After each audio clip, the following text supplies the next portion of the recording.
بسم الله الرحمن الرحيم. اللهم صل وسلم على سيدنا محمد. ازيكم يا حبايب قلبي، عاملين ايه؟ يا رب تكونوا بخير. انا جايه النهارده اقول لكم على الخطوات اللي احنا مشيناها في زراعه القلقاس. انا كنت صورت لكم الفيديو اللي قبل كده على اساس ان لو حد هيبدا يزرع معانا واحنا بادئين في الزراعه يعني يزرع معانا. اول حاجه في الترتيبات بتاعتنا ان احنا جهزنا التقاوي بتاعتنا وجرار حاره الارض، وقلت لكم ان احنا بنبدر فيها كيماوي سوبر وجبس زراعي عشان يفك الارض كده ويخليها كويسه وسهله في الحرث، وسهله للزراعه يعني، بحيث ان انت لما تزرعي القلقاس فيها بتبقى سهله وبتدي مساحه للقلقاسه ان هي تكبر وتبقى ايه، الارض مش ماسكه وصلبه، يعني بتبقى هشه وحلوه، بتدي مساحه للقلقاسه انها تكبر وتاخد حجم كويس.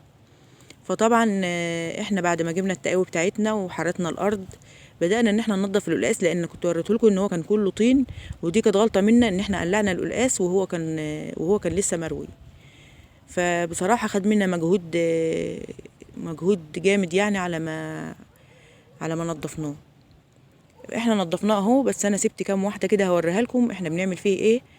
طبعا نضفناه، وبعد كده ان شاء الله هنبدا ان احنا نخرطه، وهوريكم برضو ان احنا التخريط ازاي، بحيث ان انت ما بتخرطيش عشوائي، بيتخرط بحيث ان يبقى فيه عيون في القطعه عشان تطلع وتبقى شجره قلقاس زي ما قلت لكم. تعالوا معايا هوريكم احنا بننضفها ازاي. طبعا هنبدا نشيل الطين منها زي ما انتم شايفين. هي اصلا في الاساس المفروض ان احنا بنقلعه من الارض، ما بيبقاش فيه الطين اللي موجود ده فيه، بحيث ان احنا لما نيجي هننضفه بس هنشيل منه الشعيرات اللي فيه بس، ديت على الماشي مش هتاخد منا وقت ولا مجهود. لكن زي ما قلت لكم، يلا قدر الله وما شاء فعل، والحمد لله يعني مش مشكله، كل حاجه بتخلص وبتنتهي وبالصبر ان شاء الله، يعني الحمد لله خلصناهم. بنبدا ننضفها زي ما انتم شايفين، وبيبقى فيها على فكره فيها العيون دي بتبقى موجوده ديت، لما بتيجي بتتخرب برضو مع قطعه القاس، يا اما احنا بنكسرها ونزرعها تبقى كده، تبقى بركة قلقاس كده زي ما انتم شايفين، بس برضو طبعا بننضفها من اي حاجة فيها زي ما انتم شايفين كده. طبعا الحمد لله يعني احنا بنحط زي ما انتم عارفين بنحط البذرة او الزرعة، وربنا هو اللي بيبارك يعني. بسم الله الرحمن الرحيم. اللهم صل على النبي.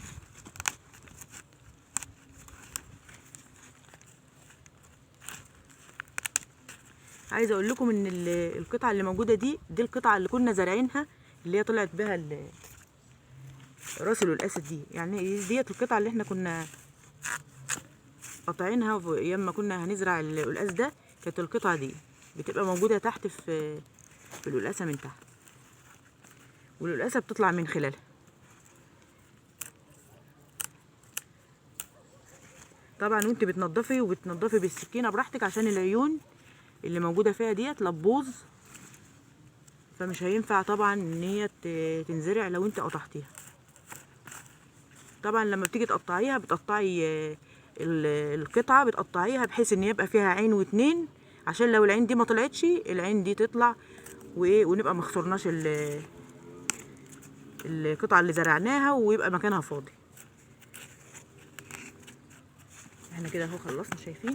هوريكم كمان واحده اهيت. بس هو طبعا زي ما انا قلت لكم ان هو انتوا لما تيجوا برضو تزرعوا اكيد مش هتبقوا جايبين القلقاس فيه طين كده.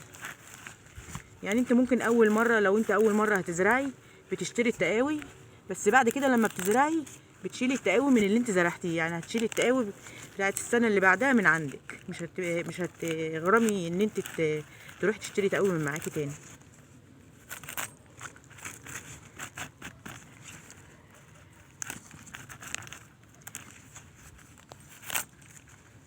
ولو حد عاوز يسأل في اي حاجه ابعتولي وانا هرد عليكم.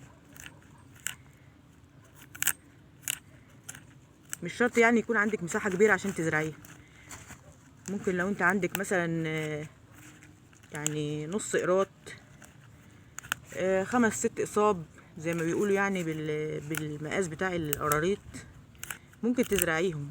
وممكن تزرعي كمان في قلبهم ذره، تزرعي في قلبهم خيار، كوسه، زي ما انتم شايفين كده. هنبدا ان احنا نخرطه، وهوريكم هنخرطه ازاي. دلوقتي بقى حضراتكم زي ما انتم شايفين بيتخرط بالطريقة ديت، بيتخرط قطع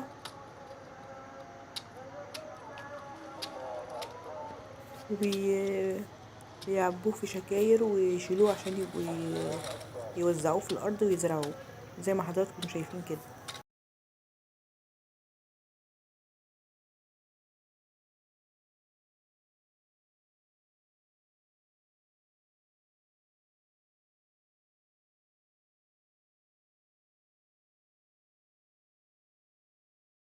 احنا كده طبعا جهزنا الارض، الجرار جه حالتها وخططها وزي ما قلت لكم ان احنا خرطنا القلقاس وعبيناه في شكاير، وبدأوا ان هم يوزعوه على الشكاير مكان ما هم هيبقوا يرصوها على الخطوط.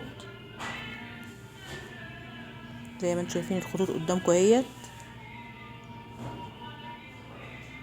والعنق دي تعتبر ديت عنق بيزرعوها كده في البتن بتاع في البيتون الاولانيه من الجنب الجار والجنب التاني اللي هو بيبقى ناحيه الانا ده بيزرعوا فيها العنق دي، وفي الوسط بيزرعوا الحتت اللي هي بتبقى مخرطينها زي ما حضراتكم شايفين كده. زي ما انتم شايفين ان احنا موزعين الخرط القلقاس على الخطوط علشان طبعا تبقى سهله بالنسبه لهم لما يجوا يزرعوا. ما ينفعش ان هم يشيلوا الشكاره ويبداوا ان هم ياخدوا من الشكاره ويزرعوا، لازم الاول يوزعوها، ولو احتاجوا بعد كده مثلا شويه يعني هم بيزرعوا ممكن يفضل مكان ما فيهش مثلا قطعه مثلا وهم بيوزعوا، فبيبقوا ياخدوا معاهم شويه يكملوا. زي ما انتم شايفين كده طبعا احنا شغلنا موتور الميه، ويبداوا بقى ان هم يغرزوا قطعه القلقاس في الخط، وربنا يكرمنا ان شاء الله ويطعمنا خيره باذن الله ويطعم الجميع منه يا رب. ان عجبكم الفيديو بقى ما تنسوناش في لايك وشير وسبسكرايب، والسلام عليكم ورحمه الله وبركاته.